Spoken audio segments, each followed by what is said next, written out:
صف صحیح بنانے کا طریقہ اور اس کے مسائل کو انشاءاللہ آپ کے سامنے رکھا جائے گا۔ جماعت سے نماز پڑھنے کی تاکید اس قدر آئی ہے کہ بعض علماء نے اس کو فرض کا درجہ دیا ہے، بعض علماء نے واجب فرمایا اور بعض علماء نے سنت مؤکدہ فرمایا، اور سنت مؤکدہ بھی وہ جو قریب واجب ہے۔ حضرت نبی اکرم صلی اللہ علیہ وسلم کی حدیث پاک کا مفہوم ہے، آپ صلی اللہ علیہ وسلم نے ارشاد فرمایا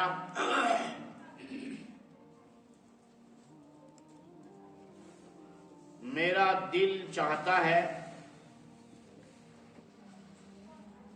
کہ میں بلال رضی اللہ عنہ کو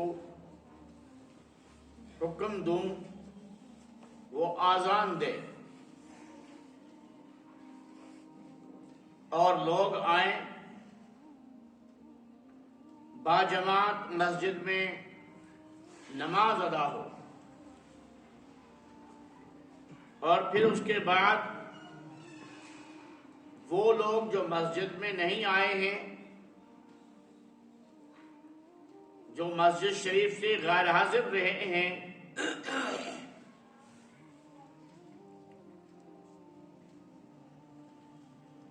ان کے لیے جنگل سے لکڑیوں کا انتظام کیا جائے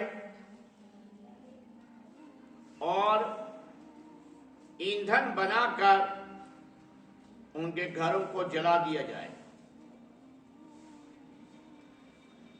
یعنی اس قدر وعید ہے آذان سن کر باجماعت نماز کے لیے مسجد میں نہ آنے کی۔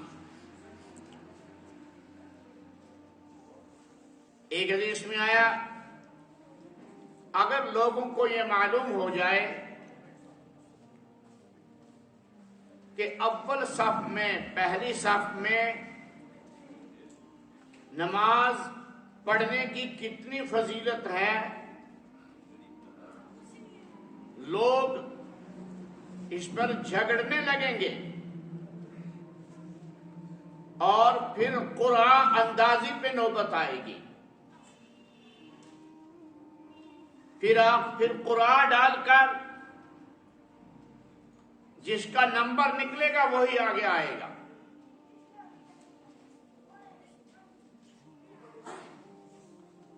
اسی طرح کی حدیث پاک آئی ہے، نبی اکرم صلی اللہ علیہ وسلم نے ارشاد فرمایا اگر لوگوں کو یہ معلوم ہو جائے کہ اذان دینے کا کتنا ثواب ہے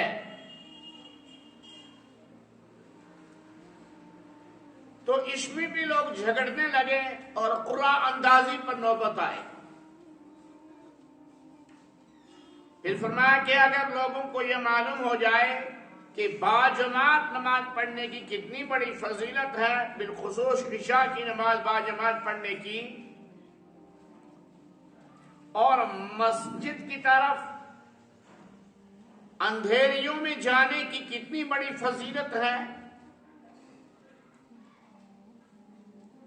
تو اس ثواب کو حاصل کرنے کے لیے بھی لوگ قرآن اندازی سے کام لیتے، یعنی ایک کے اوپر ایک گرتا، اس قدر اس سعادت کو حاصل کرنے والے لوگ ہو جاتے۔ مفہوم یہ ہے کہ اول صف میں نماز پڑھنا اور آذان دینا اور نماز باجماعت کے لیے مساجد میں حاضری، یہ اتنا بڑا عمل ہے اس کا اس قدر ثواب ملے گا کہ اگر لوگوں کو پریکٹیکل معلوم ہو جائے تو لوگ قرآن اندازی کرنے لگیں گے. اس قدر بھیڑ لگ جائے گی. تو ان تین کاموں میں بہت زیادہ سبقت کرنی چاہیے. اذان دینے میں، مسجد شریف کی حاضری میں، اور پہلی صف میں نماز پڑھنے کے لیے، صف اول میں نماز پڑھنے کے لیے. آپ صلی اللہ علیہ وسلم نے ارشاد فرمایا اقیموا الصف فی الصلاۃ، تم نماز میں اپنی صفوں کو درست کر لو، سیدھی کر لو. فَإِنَّ إِقَامَةَ الصَّفِّ مِنْ حُسْنِ الصَّلَاةِ، اس لیے کہ صفوں کا سیدھا ہونا یہ نماز کی خوبیوں میں سے ایک اہم ترین خوبی ہے.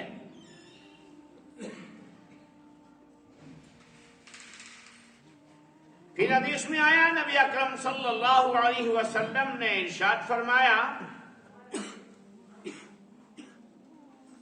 کہ اپنی نماز میں صفوں کو سیدھا کر لیا کرو.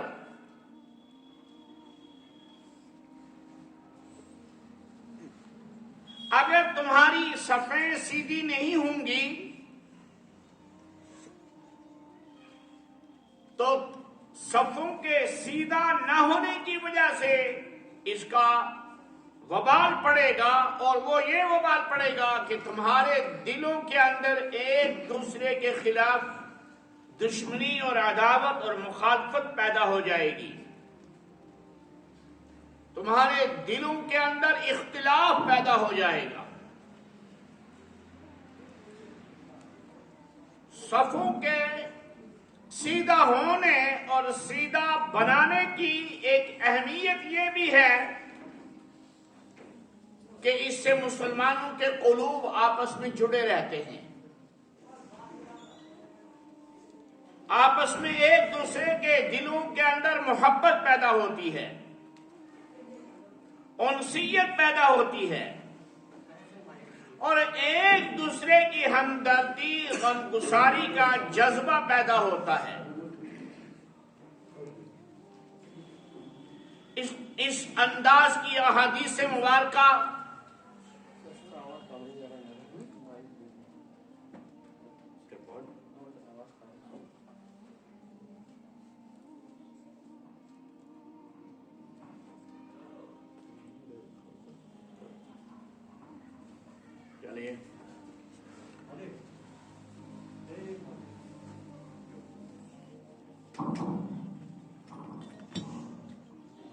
اس عنوان کی احادیث مبارکہ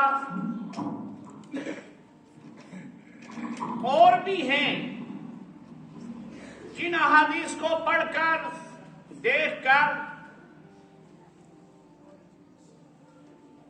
احادیث پر عمل کرنے کا فوری فائدہ جو نظر آتا ہے وہ عجیب و غریب فائدہ ہوتا ہے.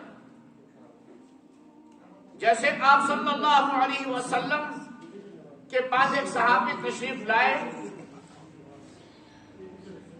اور انہوں نے عرض کیا کہ یا رسول اللہ صلی اللہ علیہ وسلم میرے سر میں درد رہتا ہے.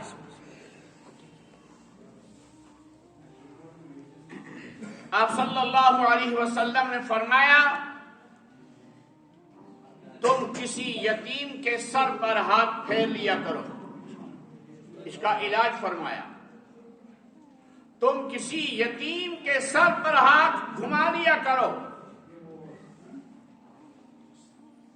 چونکہ وہ صحابی چلے جاتے ہیں اور جو یتیم ملتا ہے اس کے سر پر ہاتھ پھیرتے ہیں، اس عمل سے اس کے اپنے سر کا درد دور ہو جاتا ہے. ایک صحابی حاضر ہوئے اور عرض کی یا رسول اللہ صلی اللہ علیہ وسلم مجھے پیٹ کی تکلیف رہتی ہے، پیٹ میں درد رہتا ہے اور علاج و معالجہ سے بھی میں عاجز آ چکا ہوں۔ آپ صلی اللہ علیہ وسلم نے فرمایا تم غریب مسکین اور فقیر کی خبر گیری کیا کرو، اس کے کھانے کا نظام بنایا کرو، تمہارے پیٹ کی تکلیف دور ہو جائے گی۔ چنانچہ صحابی عرض کرتے ہیں میں نے یہ عمل کیا، حضور پاک صلی اللہ علیہ وسلم کے فرمان کے مطابق میرے پیٹ کا درد دور ہو گیا۔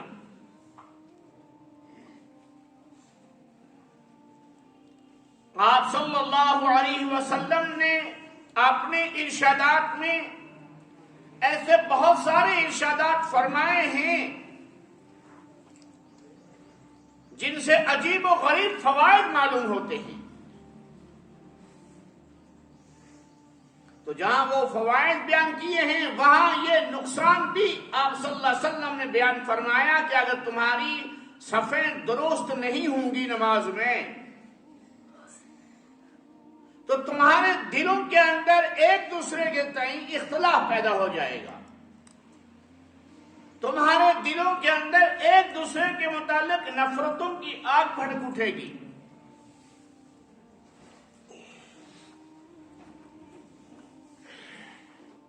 حضرت مولانا ابرار الحق صاحب رحمہ اللہ تعالی حکیم الامت حضرت مولانا اشرف علی تھانوی رحمہ اللہ کے خلفاء میں سے ہیں اور آخری خلیفہ تھے حضرت رحمۃ اللہ علیہ کے۔ وہ صفوں کے سیدھا کرنے پر زبردست پابندی کیا کرتے تھے۔ جب تک صفیں درست نہ ہوتی تب تک اقامت نہیں کہی جاتی تھی، تکبیر نہیں کہی جاتی تھی نماز کی۔ اور وہ ارشاد فرمایا کرتے تھے کہ صفوں کو سیدھا نہ کرنے کی وجہ سے، صفوں کو درست نہ رکھنے کی وجہ سے اس وقت امت کے اندر آپسی اختلاف ہے۔ پھر آذان کی صحت الفاظ پر اس قدر زور دیا کرتے تھے اور آذان صحیح کرنے کی تاکید فرمایا کرتے تھے کہ آذان صحیح کر کے آذان پڑھی جائے۔ وہی آدمی آذان پڑھے جس کی آذان درست ہو۔ فرمایا کہ جو آدمی آذان کے الفاظ غلط استعمال کرتا ہے، غلط استعمال پڑھتا ہے، اس کے اثرات انسانی قلوب پر پڑتے ہیں، اس کے اثرات انسانی دلوں پہ پڑتے ہیں۔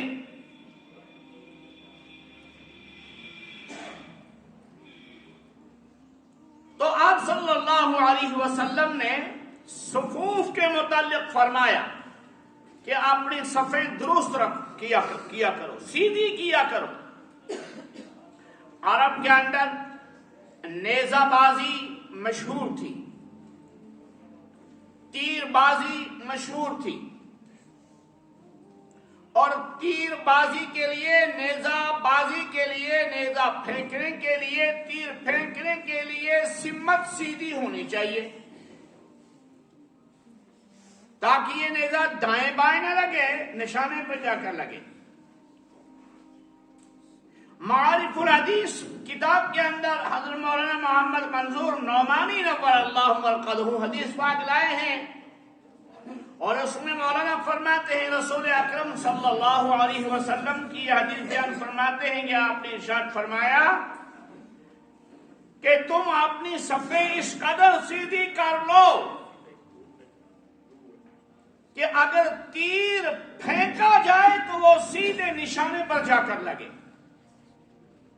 اگر صفوں کے ساتھ سے تیر پھینکا جائے، نیزہ چلایا جائے تو وہ سیدھے نشانے پر لگے۔ یعنی تم میں سے کسی کا آگے پیچھے نکلا ہوا جسم نہ ہو، تمہارے پیر بالکل ایک دوسرے کے سیدھ میں ہوں۔ اس چیز کو یاد رکھنا چاہیے۔ پاؤں کو کتنا پھیلانا ہے؟ فقہ حنفیہ قاضی ابو یوسف رحمہ اللہ، امام محمد رحمہ اللہ، خود حضرت امام اعظم رحمہ اللہ فرماتے ہیں کہ دو پیر کے درمیان 4 انگل کا فاصلہ ہونا لازمی ہے۔ اس سے زائد اتنا فاصلہ ہو کہ جس پر انسان آرام سے کھڑا رہ سکے۔ یہ جو پیروں کا پھیلا دینا ہے اور یوں پیر پھیلا کے جو ہے سب میں کھڑا ہونا ہے، یہ رسول پاک صلی اللہ علیہ وسلم کے مبارک طریقہ کے بالکل خلاف ہے۔ یہ ضعیف احادیث سے ثابت ہے، صحیح احادیث سے ثابت ہے کہ اتنی جگہ میں انسان کھڑا ہو جتنی جگہ میں اپنے جسم کو کھڑا کر کے اطمینان سے کھڑا ہو سکے۔ یہ جو پاؤں کا پھیلاتے رہنا یہ کہیں جائز نہیں ہے، یہ بالکل نادرست عمل ہے۔ اس کے ذریعے سے ساتھ والے کو بھی تکلیف ہوتی ہے۔ مقتدی کو بھی اپنے ساتھی کا خیال رکھنا ہے۔ تو ایک تو کم از کم 4 انگل کی مقدار دونوں پیروں کے درمیان ہو، یا اگر زیادہ رکھیں تو اتنا رکھیں کہ جب 2 پیروں پہ انسان آسانی سے کھڑا رہ سکے۔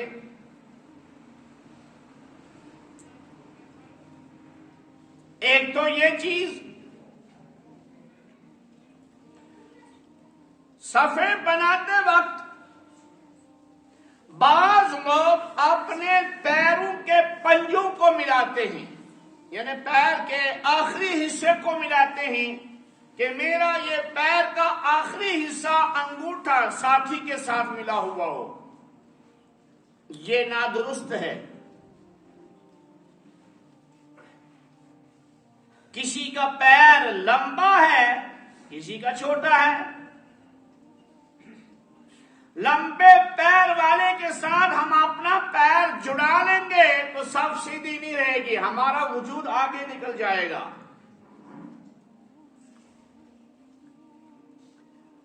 صفوں کے بنانے کا طریقہ یہ ہے کہ اپنے پیروں کو بالکل قبلہ کی سمت کر لیا جائے۔ بعض آدمی کھڑے ایسے ہوتے ہیں، ایسے، یہ پاؤں ادھر کو جا رہا ہے، یہ پاؤں ادھر کو جا رہا ہے، گویا کہ اس کا کھڑے ہونے کا جو طریقہ تھا وہی صحیح نہیں ہے۔ اس کے پیر ہی قبلہ کی طرف نہیں ہیں، اس کے پیر قبلے سے ہٹے ہوئے ہیں نا، ایک ادھر ہے ایک آکش یوکن بیاکشی کی یوکن عشاء قبلہ، ہاں قبلہ ہو گیا یہ سیدھا۔ ایک تو اس کا خیال رکھنا ہے کہ اپنے پیر قبلہ کی سمت میں رہیں، ایک اس چیز کا خیال رکھنا ہے کہ اپنے پیروں میں زیادہ فاصلہ نہ ہو، اور تیسرا اس بات کا خیال رکھنا ہے کہ اپنا پنجہ دوسرے کے پنجے کے ساتھ نہ ملے، بلکہ ایڑی کی سیدھ میں ایڑی رکھائے، ایڑی تھور ایڑی کی سیدھ میں ایڑی رکھے، یعنی اب ایڑی کے ساتھ ایڑی نہ ملائے۔ ساتھی جو کھڑا ہے اس کے ساتھ جہاں پنجہ ملانا جائز نہیں ہے وہاں ایڑی ملانا بھی تو جائز نہیں ہے۔ یعنی کوئی اگر ایسے رکھے گا، سر کو یہ انسان کھڑا ہے اور اس کے ساتھ یوں اپنی ایڑی لگا دی تو ھذا لا یجوز، یہ جائز نہیں ہے۔ جہاں پنجہ ملانا جائز نہیں ہے وہاں ایڑی ملانا بھی۔ اب کیا کریں گے؟ ایڑی کی سیدھ میں اپنی ایڑی رکھنی ہے، سیدھ میں برابر میں گوڑا، اسی کے مطابق سب بنتی چلی جائے گی، اور کندھے سے کندھا ملا کے رکھنا ہے، یعنی بیچ میں فاصلہ نہ ہو۔ کندھے سے کندھا، انسان کا جسم ایسا ثابت ہوا ہے اگر بالکل مل کے رہیں گے تو یہ تو مشکل ہے. یہ بازو ہیں تو بازو ہمیں بالکل ایک دوسرے کے ساتھ ملنے کا موقع نہیں دیں گے نا, جڑنے کا بالکل ایک دوسرے کے ساتھ جڑا ہوا نہیں, ایسا نہیں ہوگا. بیچ میں تھوڑا معمولی گیپ ہوگا. اس گیپ کو, اس فصل کو پر کرنے کے لیے فرمایا کہ کندھا ملا کے رکھیں. ہاں, کندھا اور پیروں کو قبلہ کی سید میں رکھیں, پھیلا کے پیروں کو نہ رکھیں, نہ ایڑی کے ساتھ ایڑی ملائی جائے, نہ پنجے کے ساتھ پنجہ ملایا جائے, بلکہ قبلہ کی سید میں پیروں کو رکھا جائے, کندھے سے کندھا ملایا جائے اور صف درست ہو جائے گی. اقیموا الصف فی الصلاۃ فإن اقامۃ الصف من حسن الصلاۃ. تم نماز میں اپنی صفوں کو درست سیدھا کیا کرو, اس لیے کہ نماز میں صفوں کا درست ہونا یہ نماز کی خوبیوں میں سے اہم ترین خوبی ہے. اب اس کا باجماعت نماز پڑھنی ہے, اور ہم جتنے بھی مسجد میں آ رہے ہیں ہم تو اسی نیت سے آ رہے ہیں کہ ہماری نماز باجماعت ہو, ہمیں کھڑا ہی ہونا ہے باجماعت نماز کے لیے. تو یہ چیز, یہ عمل ہمارا کیا معنی رکھتا ہے کہ ایک دوست وہ کونے میں بیٹھا ہوا ہے, بیچ میں جگہ خالی ہے, ایک بھائی 3 صفحے پیچھے چھوڑ کے بیٹھا ہوا ہے, بیچ میں جگہ خالی ہے. کوشش نہیں بلکہ عمل اس پر کرنا چاہیے. ہم عام طور پر کوشش کا لفظ استعمال کر کے گنجائش نکالتے ہیں. کوشش ہے گنجائش کا لفظ. کریے تو کوشش نہ ایشو کرو, کوشش کب کی, یہ شرعی حکم ہے, کرو اس کو. یہ مانو نماز پڑھنے کا کرو وہ کوشش نہیں, نماز کو تو عمل میں لاؤ بھائی. اب کیا شو کوشش کرو, یہ کوشش تو گنجائش کا لفظ ہے. اب کرو, اب کرو وہ کوشش, وہ بات ہو ٹھیک, یہ تو گنجائش ہے. زنی میں مجھے پہنچنا ہے, لازمی طور پر پہنچنا ہے, چاہے کچھ بھی ہو جائے, تو نماز پڑھنی ہی پڑھنی ہے. آج کیا شو کوشش کروں, نماز پڑھنی ہی ہے تو بہتر ہے نا اول صف کا ثواب حاصل کرو. اول صف کا,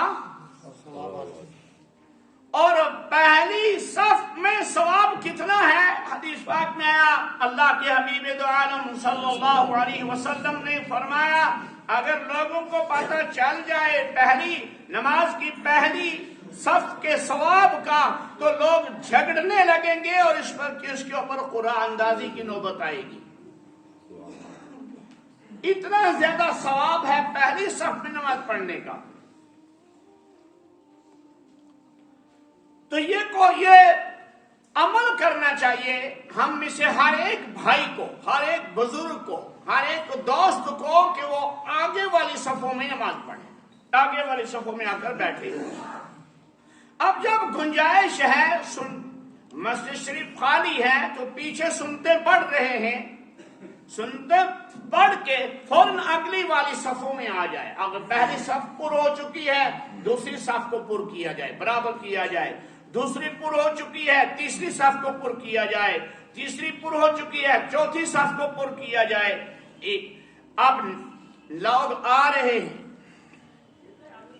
اور سنتے پڑھنے والے لوگ جو ہیں وہ سب سے بہت پیچھے سنتے لگا رہے ہیں. یہ عمل بھی ان کا درست, اور آنے والوں کو دیکھنا چاہیے کہ میری سنت پڑھنے کی گنجائش کہاں پر ہے, کتنا آگے میں جا سکتا ہوں مسجد میں, جتنا وہ آگے آ سکتا ہے اتنا آگے آ کے سنتیں پڑھے, بالکل پیچھے نہ پڑھے. اس کا فائدہ کیا ہوگا اور نقصان کیا ہوگا؟ نقصان اس کا یہ ہے کہ آنے والے لوگ اس کے نماز کے سامنے سے گزریں گے, نمازی کے آگے سے آنے والے لوگ گزریں گے, ان کو آگے آنا ہے نا. وہ آپ سنتے ادا کر رہے ہیں, تو آپ نماز پڑھ رہے ہیں, تو آپ کی نماز کے آگے سے وہ گزریں گے. تو حدیث میں آیا, نبی پاک صلی اللہ علیہ وسلم نے ارشاد فرمایا کہ نمازی کے آگے سے گزرنے والا اگر رک جائے، نمازی کے آگے سے گزرنے والا رک جائے، اگر اس کو 40 رکنا پڑے. کیا مطلب 40؟ صرف لفظ 40 آیا. 40 منٹ بھی ہو سکتا ہے، 40 گھنٹے بھی ہو سکتے ہیں، 40 مہینے بھی ہو سکتے ہیں، اور فقہاء نے لکھا 40 سال بھی ہو سکتا ہے. یعنی اس قدر تاکید ہے کہ نمازی کے آگے سے گزرنا بہر صورت جائز نہیں ہے. چاہے کتنی دیر رکنا پڑے، رکے، نمازی کے آگے سے نہ گزرے. اب یہ سنت پڑھنے والوں کو خیال رکھنا ہے، کیونکہ ہر آدمی کو تو مسئلہ معلوم نہیں ہے، ہر آدمی کو حدیث معلوم نہیں ہے، عوام ہیں. تو عام آدمی جو سنتیں پڑھنے والے ہیں ان کو اس طریقے پر عمل کر لینا چاہیے کہ ہمیں مولوی صاحب نے کہا کہ آگے والی صفوں میں آ کے نماز پڑھو، پیچھے سے جگہ خالی رکھو آنے والوں کے لیے، اور وہ جب آنے والے جو ہیں وہ آگے آئیں گے اور وہ اپنے بعد میں آنے والے لوگوں کے لیے جگہ خالی رکھیں گے. آپ صلی اللہ علیہ وسلم نے ارشاد فرمایا پہلی صف درست کر لو، دوسری صف درست کر لو، تیسری صف درست کر لو، چوتھی درست کر لو. اعلیٰ حاضر قیاس کتنی صفیں ہیں ان کو درست کر کے رکھو. جو کمی رہے گی، خامی رہے گی، وہ سب سے پچھلی صف میں رہے گی. لیکن ہمارے یہاں خامی پہلی صف میں، زیادہ ہی کمال ہو گیا، پہلی صف پر کر دی، تکلیف کر لی تو دوسری صف تو کھا لی. کیوں بھائی؟ ثواب نہیں لینا ہے. آئے ہیں ہم جمعہ میں اللہ کی رضا حاصل کرنے کے لیے، آئے ہیں ہم جمعہ میں عمل کرنے کے لیے، تو ہمیں اپنی نماز کو درست کرنا چاہیے اور زیادہ سے زیادہ اللہ کی رضا حاصل کر کے ثواب حاصل کرنا چاہیے. ہم اپنے ثواب کو ضائع کیوں کریں پیچھے بیٹھ کے؟ ہمیں چاہیے آگے بیٹھیں.